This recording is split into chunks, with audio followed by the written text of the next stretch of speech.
Nós sabemos, irmãos, que guerras são trágicas. Guerras deixam feridas, cicatrizes profundas no corpo e na alma. Marcas que duram pela vida toda, por toda a vida. Nós tivemos 2 guerras terríveis na nossa história. Em 1918, após a Primeira Guerra acabar, estima-se que cerca de 20 milhões de pessoas morreram. E outras 20 milhões ficaram feridas. Que coisa triste. Quanto sofrimento. Depois, nós tivemos a Segunda Guerra Mundial, que foi o conflito militar mais mortal da história. Estima-se que morreram em torno de 70 a 85 milhões de pessoas naquela época. Se você pegar a data lá, 1940, quando acabou a guerra, cerca de 3% da população mundial morreu na guerra. Sofrimento. Agora eu pergunto a vocês, o que os civis que estavam sendo bombardeados, e até mesmo os soldados esperavam nesse momento? Qual era o maior desejo das pessoas nesse momento? Que a guerra cessasse. Que a paz, a bandeira branca da paz fosse hasteada e a guerra cessasse. Porque viver num ambiente bélico, de guerra, é algo que perturba o coração. Nenhum de nós aqui, por conta da idade, passamos por uma guerra. Graças a Deus por isso, né? Mas eu tenho certeza que você consegue imaginar o sofrimento, a angústia que acontece nesse ambiente de guerra. Você não sabe o que vai acontecer no segundo seguinte, porque pode cair uma bomba na sua casa, pode entrar uma tropa inimiga na sua casa e matar você e toda a sua família. Imagine seu coração. Imagine a angústia que é estar em guerra, em guerra, em guerra, em guerra. Certamente ninguém aqui desejaria entrar em guerra. A não ser que você seja meio doido da cabeça, aí você tem que, colocar a cabeça no lugar. Mas eu tenho certeza absoluta que ninguém aqui desejaria estar numa guerra, entrar numa guerra desse tipo. Mas eu tenho que dizer a vocês que alguns aqui estão. E estão numa guerra bem pior do que a Segunda Guerra Mundial.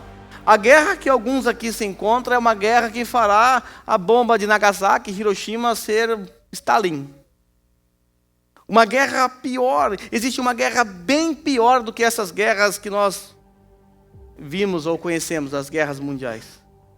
A guerra contra Deus. É uma guerra contra Deus. Deus é muito mais poderoso do que Hitler, do que os Estados Unidos, do que a Rússia, do que tudo que possa pensar em força bélica nesse mundo. Você pode juntar todos os exércitos do mundo, com toda a sua tecnologia. Deus acaba com tudo, com apenas uma palavra. O fato é, meus irmãos, que a Bíblia descreve aqueles que não creem em Jesus, aqueles que não se arrependeram dos seus pecados, aqueles que não se entregaram a Ele de todo o seu coração. A Bíblia descreve estes como inimigos de Deus. Inimigos de Deus. Estão em guerra contra Deus, não têm paz, não estão em paz com Deus, estão em guerra contra Deus. Nós cantamos uma música aqui que disse assim: antes inimigo, agora contigo à mesa. Antes nós éramos inimigos de Deus por conta da nossa natureza. Agora, como filhos de Deus, nós nos assentamos à mesa para ter comunhão com Ele. Veja Romanos 5:10. Paulo disse assim: se quando éramos inimigos de Deus, veja, éramos inimigos de Deus. Quando não críamos em Deus, quando os irmãos de Roma não criam em Deus, o que eles eram? Inimigos de Deus. Isso significa que se hoje você é alguém que não crê em Jesus, você é inimigo de Deus. Você está numa guerra contra Deus.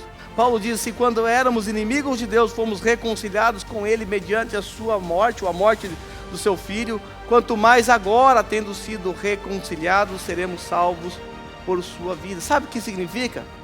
Que só existe uma maneira de hastear a bandeira branca da paz. É se entregando a Jesus Cristo. Se entregando a Jesus Cristo. Quando nós lemos Efésios capítulo 2, do versículo 1 ao 3, Paulo descreve o ser humano da pior maneira possível.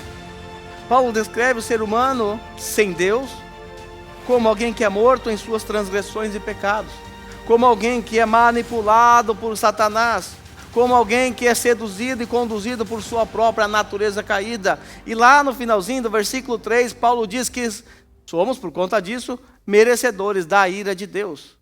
Da ira de Deus. Os canhões de Deus estão apontados para você. Uma hora essa ira cairá sobre você, se você continuar debaixo dessa ira, ou se você continuar rejeitando Jesus Cristo. Os inimigos de Deus são aqueles que são amigos desse mundo, amigos dos prazeres desse mundo. São aqueles que não amam a santidade, porque não podem amar. Tiago 4,4, veja o que ele disse: adúlteros, vocês não sabem que a inimizade com o mundo que a amizade com o mundo é inimizade com Deus? Ser amigo das coisas do mundo é ser inimigo de Deus. Não dá para conciliar as duas coisas. Ou você é amigo de Deus, ou você é inimigo dele. Se você é amigo do mundo, você é inimigo de Deus. Quem quer ser amigo do mundo, se faz inimigo de Deus, diz Tiago. O fato é, meus amigos, que se você continuar rejeitando o Filho de Deus para viver a sua vida imoral, sua vida porca, mundana, satisfazendo os desejos da sua carne, sabe o que vai acontecer com você? Você continuará inimigo de Deus. E se você permanecer inimigo de Deus até o fim, você vai enfrentar a ira. Você vai enfrentar as tropas do Deus Todo-Poderoso e Ele simplesmente vai te esmagar como alguém que esmaga uma formiga em suas mãos. É isso que Ele vai fazer com você.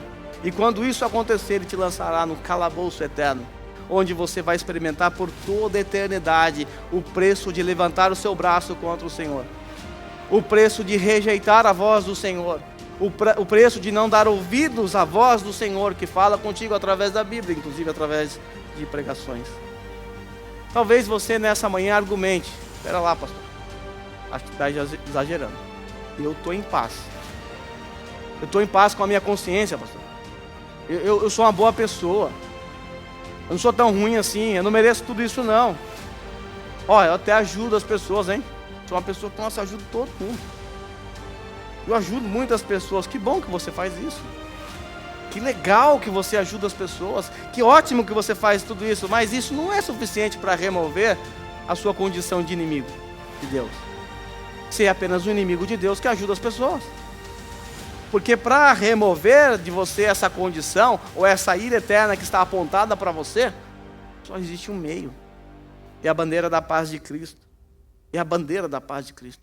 E por mais que você pense que você é uma pessoa muito boa, que faz tudo direitinho, cumpre todas as regras, saiba, de acordo com a Bíblia, se você violar um mandamento da palavra de Deus, você é responsável por quebrar todo o mandamento de Deus. Você violou toda a lei de Deus. O que você espera que Deus fará com você?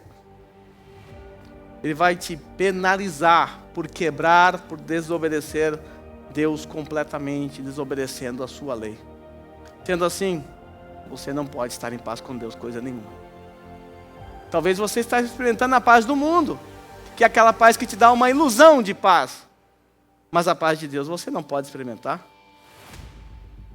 Isaías 57, versículo 20 e 21 diz assim: mas os ímpios são como o mar agitado, incapaz de sossegar, e cujas águas expelem lama e lodo. Veja a condição dos ímpios. Veja a condição daqueles que não creem em Deus. São como o mar agitado, não há paz. É uma linguagem marítima aqui. Mar agitado para o marinheiro é sinônimo de falta de paz, de preocupação. Ninguém dorme quando o mar está agitado. Todos estão desesperados, só Jesus que dorme. Ninguém dorme quando o mar está agitado. Aí, cujas águas expelem lama e lodo, ou seja, caos. E aí o profeta Isaías termina dizendo: para os ímpios não há paz, diz o meu Deus.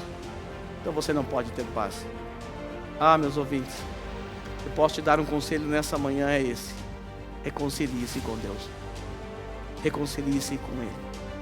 Porque Deus tornou pecado por nós aquele que não tinha pecado, para que nele, em Jesus Cristo, fôssemos feitos justiça de Deus, nos tornássemos justiça de Deus. Há uma guerra em curso, não se iluda. E você nessa guerra se levantou contra o Todo-Poderoso. E um dia essa guerra vai ter um fim. E você será eternamente derrotado. E quando isso acontecer, será tarde demais para você hastear a bandeira da paz. Meus amigos, só uma maneira de ter paz com Deus. Só existe uma forma. É sendo considerado justo por Ele, por Jesus Cristo. Mediante a fé nele, somente assim nós podemos ter paz. Veja o que Romanos 5:1 diz. Tendo sido, pois, justificados pela fé. Preste atenção. Tendo sido, pois, justificados.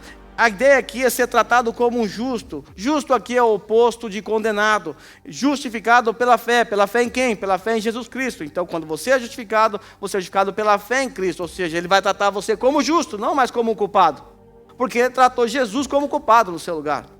Então, por conta disso, o texto continua. Tendo sido, pois, justificados pela fé, temos paz com Deus. Por meio de quem? Por meio do nosso Senhor Jesus Cristo. Nós só encontramos a paz, ou só temos paz com Deus, por causa de Jesus Cristo, que nos justifica e nos purifica de todo pecado. Do contrário, não temos paz, estamos em guerra.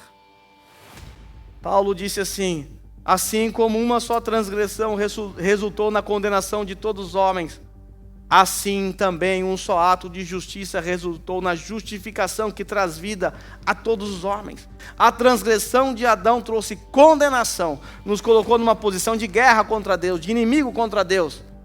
Mas aí então Jesus Cristo vem a esse mundo e com um único ato de justiça, a saber, a sua morte, o seu sangue derramado, a sua obediência ali naquela cruz, Ele traz justificação, Ele traz vida a todos os homens que creem nele. Logo, assim como por meio da desobediência de um só homem, Adão, muitos foram feitos pecadores, e eu coloco aqui inimigos de Deus, assim também por meio da obediência de um único homem, Jesus Cristo, muitos serão feitos justos. A verdadeira paz só conhece aquele que já conhece Jesus.